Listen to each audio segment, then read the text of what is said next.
نحمده ونصلي على رسوله الكريم أما بعد فأعوذ بالله من الشيطان الرجيم بسم الله الرحمن الرحيم رب اشرح لي صدري ويسر لي أمري واحلل عقدة من لساني يفقهوا قولي۔ السلام علیکم ورحمۃ اللہ وبرکاتہ۔ مومن اپنے ہر کام کا آغاز بسم اللہ سے کرتا ہے، اللہ کے نام سے کرتا ہے، کیونکہ اللہ ہی نے ہمیں پیدا کیا ہے، اللہ ہی ہمیں رزق دے رہا ہے، اللہ ہی کی طرف ہمیں لوٹ کر جانا ہے۔ لہذا ہمیں اس زندگی میں ہر کام کرتے ہوئے اپنے رب کو یاد رکھنا چاہیے۔ قرآن مجید کا آغاز بھی اللہ سبحانہ وتعالی نے بسم اللہ سے کیا،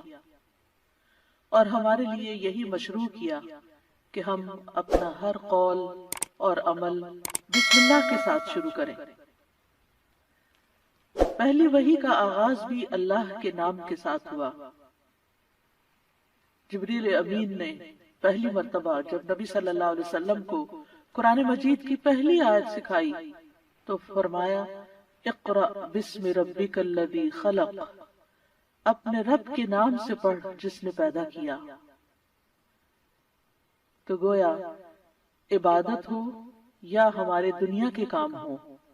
ان سب میں ہمیں اپنے رب کو یاد رکھنا ہے، اور اس کے بے شمار فائدے بھی ہیں۔ اللہ سبحانہ وتعالی کا نام بابرکت ہے، لہذا جب ہم اللہ کے نام سے کوئی کام شروع کرتے ہیں تو ہمارے کاموں میں برکت پیدا ہو جاتی ہے۔ قرآن مجید میں آتا ہے تبارک اسم ربک ذو الجلال والاکرام، بہت بابرکت ہے تیرے رب کا نام جو بہت عظمت والا، اکرام والا ہے۔ جب ہم عبادت کرتے ہیں تو کہتے ہیں ایاک نعبد و ایاک نستعین، صرف تیری ہی ہم عبادت کرتے ہیں اور تجھی سے ہم مدد چاہتے ہیں، کیونکہ ہم کمزور ہیں، ہم اللہ کی عبادت کا حق ادا نہیں کر سکتے۔ اس لیے کوئی بھی کام جو عبادت کی نوعیت سے تعلق رکھتا والی خاص عبادات سے، ان کے آغاز میں بھی اللہ کا نام لینا چاہیے، کیونکہ اس سے اللہ کی مدد حاصل ہوتی ہے، اور پھر مزید نیک کاموں کی توفیق بھی ہوتی ہے۔ انسان برائی سے بچتا ہے، شیطان کے وار سے محفوظ رہتا ہے، کیونکہ اللہ تعالیٰ کی مدد، توفیق اور سپورٹ انسان کو حاصل ہو جاتی ہے، اور انسان کے اندر کوئی فخر اور غرور نہیں آتا۔ وہ یہ سمجھتا ہے کہ جو بھی نیک کام میں کر رہا ہوں وہ اللہ کی مدد سے، اللہ کی توفیق سے ہی کر رہا ہوں، اس میں میرا اپنا کوئی کمال نہیں۔ وما توفیقی الا باللہ، نہیں مجھے توفیق مگر اللہ کے نام کے ساتھ ہی۔ پھر اسی طرح جب انسان بسم اللہ سے کام کا آغاز کرتا ہے تو انسان کو اخلاص نصیب ہوتا ہے، کیونکہ جب اللہ کا نام لیا تو اللہ کے نام کے ساتھ اللہ ہی کے لیے کام کرنا چاہیے، جو بھی کچھ ہم کریں۔ اور پھر اگر وہ کام صحیح ہے، عبادت کا ہے یا دنیاوی امور سے متعلق ہے، تو پھر ہماری نیت اور ہمارا قبلہ درست ہو جاتا ہے، انسان کو اخلاص نصیب ہو جاتا ہے۔ پھر اسی طرح یہ ہے کہ انسان جب اللہ کے نام کے ساتھ کوئی کام کرتا ہے تو اللہ کی نعمتوں کی یاد دہانی بھی ہوتی ہے۔ مثال کے طور پر اگر آپ پانی پی رہے ہیں تو جب آپ پانی پینے لگتے ہیں تو بسم اللہ کہتے ہیں، اور جب بسم اللہ کہتے ہیں تو آپ کو اللہ کی یاد آ جاتی ہے، اور پھر ساتھ ہی وہ نعمت جو آپ استعمال کر رہے ہیں اس کے بارے میں غور و فکر بھی نصیب ہوتا ہے کہ یہ اللہ نے پانی پلایا ہے، اور پھر انسان کا غور و فکر اسے کہیں سے کہیں لے جاتا ہے، اس کے اندر ایک وسعت پیدا ہوتی ہے، وہ سوچتا ہے کہ یہ پانی میرے گلاس میں کہاں سے پہنچا، کس نے اتارا۔ تو ظاہر ہے کہ پانی کا پیدا کرنے والا بھی اللہ ہے، اور تمام چیزوں کو اللہ سبحانہ وتعالی نے پانی سے پیدا کیا، جیسا کہ قرآن مجید میں آتا ہے۔ ہم تک جو پانی پہنچتا ہے کچھ تو زمینی ذرائع سے اور بیسیکلی بارش کے ذریعے آتا ہے۔ بارش کیسے آتی ہے؟ سمندروں کا پانی بخارات کی شکل میں اوپر اٹھتا ہے، اور پھر بادلوں کی شکل میں جہاں اللہ چاہتا ہے برساتا ہے۔ جب بادل برستے ہیں یا برف پڑتی ہے تو پہاڑوں کی چوٹیوں پر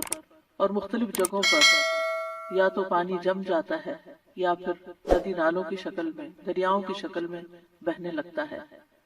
اور کچھ پانی رس کر زمین کے اندر چلا جاتا ہے، چشموں کی شکل اختیار کر لیتا ہے، اور پھر مختلف ذرائع سے ہوتے ہوتے وہ ہم تک پہنچتا ہے جسے ہم پیتے ہیں، اور جب پیتے ہیں تو پھر اللہ کا شکر ادا کرتے ہیں اور آخر میں الحمدللہ کہتے ہیں۔ لیکن اگر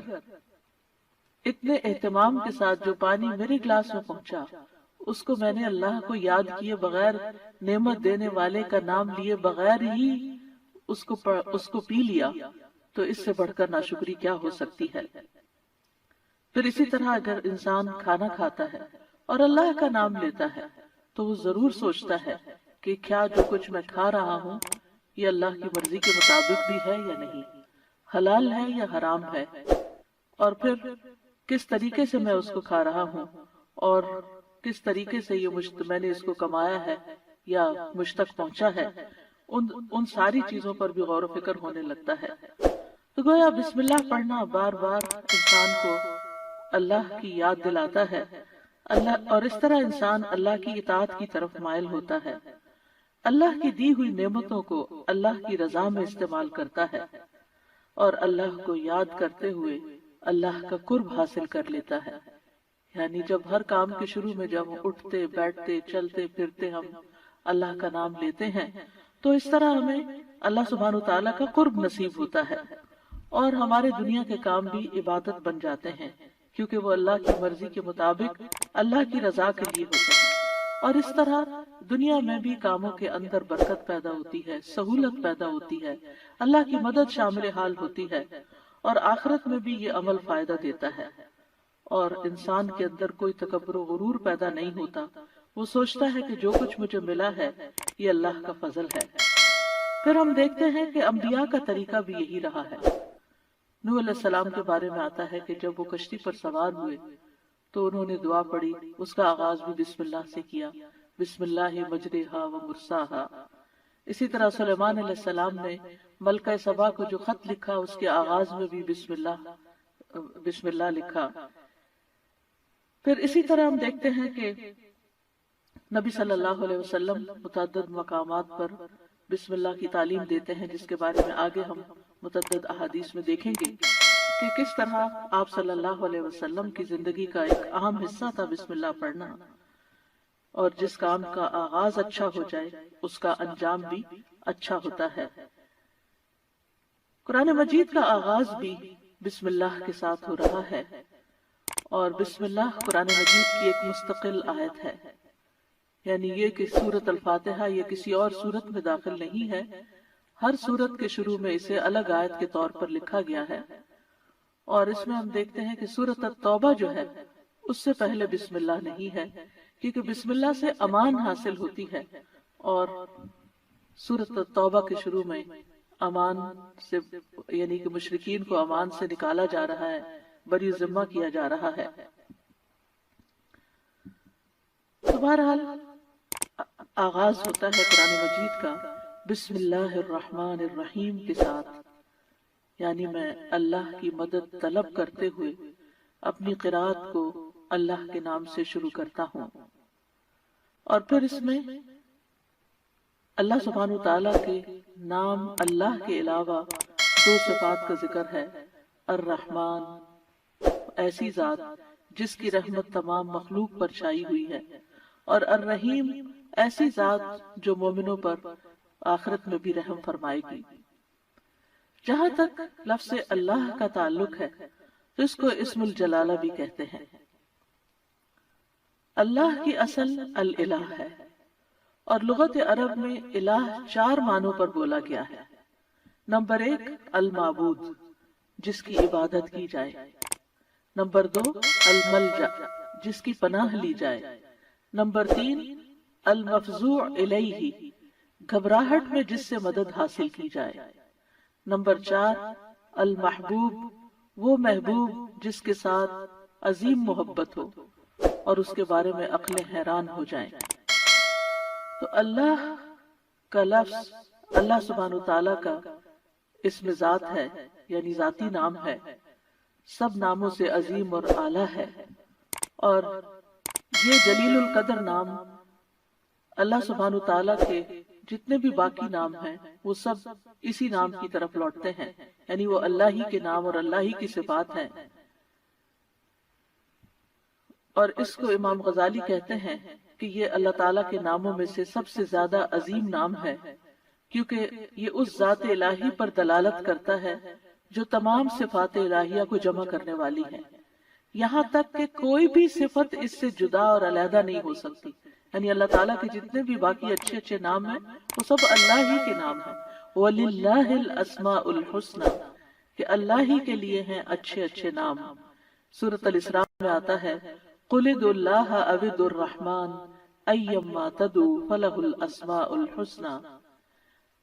کہہ دیجئے کہ اللہ کو پکارو یا رحمان کو پکارو، تم جس کو بھی پکارو گے سو بہترین نام اسی کے ہیں۔ اسی طرح سورۃ الحشر میں آتا ہے هو اللہ الخالق البارئ المصور لہ الاسماء الحسنى، وہ اللہ ہی ہے جو خاکہ بنانے والا ہے، گھڑنے ڈھالنے والا ہے، صورت بنا دینے والا ہے، سب اچھے اچھے نام اسی کے ہیں۔ اسی کی تسبیح کر رہی ہے ہر وہ چیز جو آسمانوں اور زمین میں ہے، وہی سب پر غالب کمال حکمت والا ہے۔ تو اس لیے بہت ضروری ہے کہ جب ہم بسم اللہ مختلف مقامات پر کہتے ہیں تو ہمیں اللہ کی پہچان بھی ہونی چاہیے۔ اللہ سبحانہ تعالیٰ کو پہچاننا بھی ضروری ہے، اور اس کی پہچان اس کی نشانیوں کے ساتھ بھی ہوتی ہے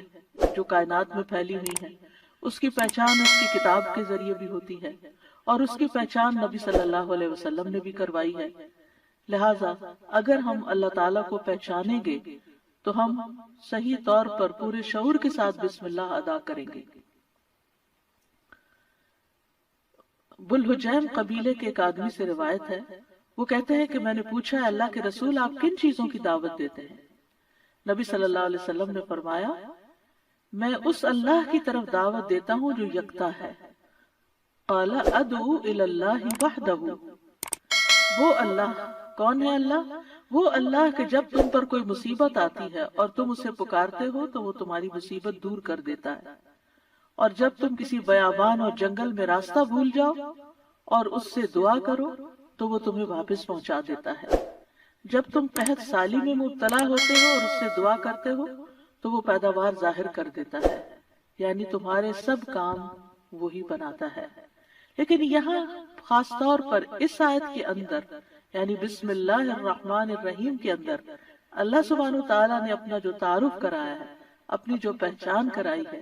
وہ اپنی صفت رحمت کے ساتھ کروائی ہے کہ کون ہے اللہ؟ وہ جو بے حد مہربان، بہت ہی زیادہ مہربان۔ الرحمن فعلان کے وزن پر مبالغہ کا صیغہ ہے کہ جو بہت ہی زیادہ، یعنی انسان کی عقل اس کو کمپریہنڈ کر ہی نہیں سکتی کہ وہ کتنا مہربان ہے۔ اور پھر مزید اسی صفت سے، صفت رحمت ہی سے الرحیم کا لفظ آیا کہ جو بار بار رحم کرنے والا ہے۔ لہذا اللہ سبحانہ تعالی وہی ہے جو اپنی رحمت نچھاور کرتا ہے، اور رحمت کا مطلب ہے نرمی اور شفقت کرنے والا۔ گویا اللہ سبحانہ تعالیٰ کی صفات میں اللہ تعالیٰ کے اپنے بندوں کے ساتھ، اپنی مخلوق کے ساتھ معاملہ کرنے میں نرمی اور شفقت ہے۔ اور رحمان اور رحیم دونوں صفات اللہ ہی کی ہیں، دونوں نام اللہ ہی کے ہیں، لیکن دونوں میں تھوڑا فرق ہے۔ رحمان ایسی رحمت والا جس کی رحمت دنیا کی تمام مخلوقات کو اور آخرت میں مومنوں کو بھی شامل ہے، یعنی یہ رحمت عام ہے۔ اور اسی نام سے اللہ سبحانہ تعالیٰ نے اپنے آپ کی پہچان کروائی کہ الرحمن علی العرش استویٰ، وہ بے حد رحم فرمانے والا عرش پر بلند ہوا۔ اور رحیم سے مراد ایسی رحمت والا کہ جو قیامت کے دن صرف مومنوں کے لیے ہوگی۔ اور ہم جانتے ہیں کہ اللہ سبحانہ تعالیٰ کی رحمت کے 100 حصے ہیں، جس میں سے صرف ایک حصہ دنیا میں اتارا ہے، باقی اللہ سبحانہ تعالیٰ نے آخرت کے لیے، یعنی اس کی باقی رحمتیں 99 جو ہیں وہ آخرت کے لیے ہیں جس کی بنا پر وہ بندوں کی بخشش فرمائے گا۔ یہاں دونوں ناموں کو اکٹھا کیوں کیا گیا ہے؟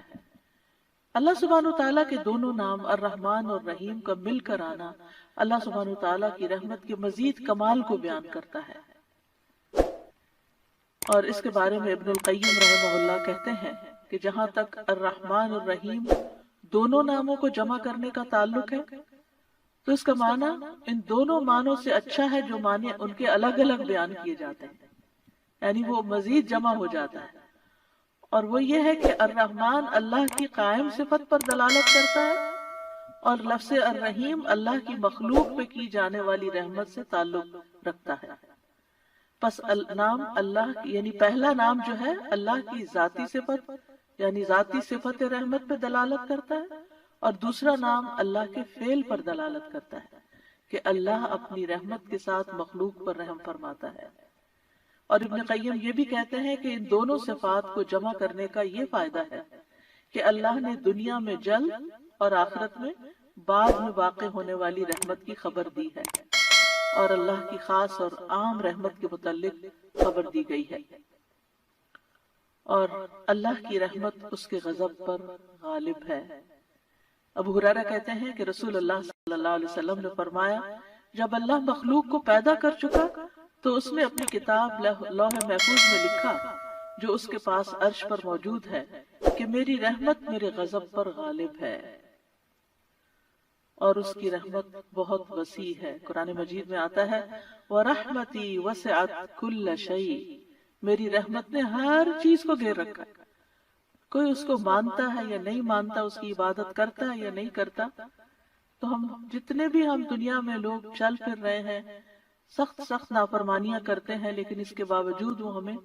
جینے کی مہلت دیتا ہے، رزق دیتا ہے، ہمارے کام سنوارتا ہے، ہمیں مشکلات سے بچاتا ہے۔ تو اللہ کے یہ دونوں نام جو ہیں یہ انسان کو اگر ان کی پہچان ہو جائے تو ہر غم اور پریشانی اس کی دور ہو جائے، کیونکہ ہر تکلیف میں ہر مشکل میں اگر انسان یہ یاد کر لے کہ میرا رب بڑا ہی مہربان ہے، بڑی ہی رحمت فرمانے والا ہے،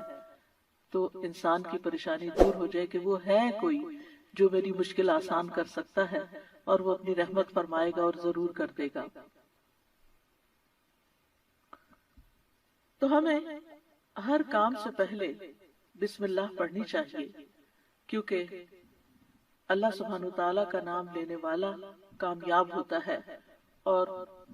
جیسے کہ قرآن مجید میں آتا ہے قد افلح من تزکا وذکر اسم ربہ فصلی،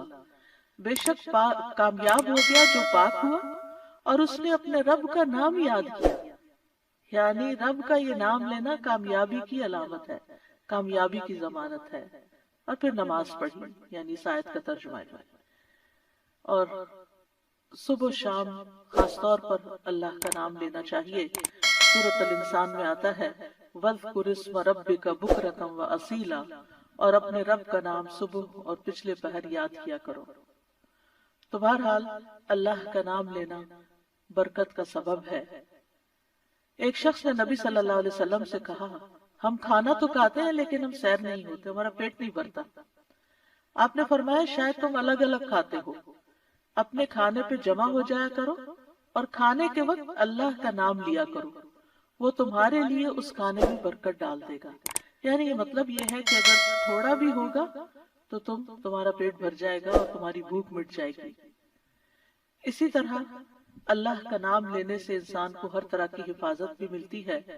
جابر بن عبداللہ سے مروی ہے کہ رسول اللہ صلی اللہ علیہ وسلم نے فرمایا، جب رات کا آغاز ہو یا جب شام ہو جائے تو اپنے بچوں کو روک لو، گھر سے باہر نہ نکلنے دو، کیونکہ اس وقت شیاطین پھیل جاتے ہیں۔ پھر جب رات کی ایک گھڑی گزر جائے تو انہیں چھوڑ دو اور دروازے بند کر لو،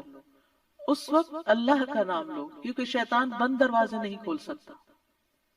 اللہ کا نام لے کر اپنے مشکیزوں کا منہ باندھو، اللہ کا نام لے کر اپنے برتنوں کو ڈھک دو، خواہ کسی چیز کو چوڑائی میں رکھ کر ہی اس کو ڈھکو، اور اپنے چراغ سونے سے پہلے بجھا دیا کرو۔ تو اس سے کیا پتہ چلتا ہے کہ رات کو آخری کام جو کر رہا ہوتا ہے انسان، چاہے کیسی ہی تھکاوٹ کیوں نہ ہو، یہ کام وہ ہیں جو تقریباً سب لوگ کرتے ہیں، تو ان سب چیزوں پر بھی بسم اللہ پڑھنی چاہیے اس وقت بھی اللہ کا نام لینا چاہیے۔ پھر اسی طرح اللہ کا نام لینے سے انسان اچانک پہنچنے والی مصیبت سے بھی محفوظ رہتا ہے۔ عثمان بن عفان کہتے ہیں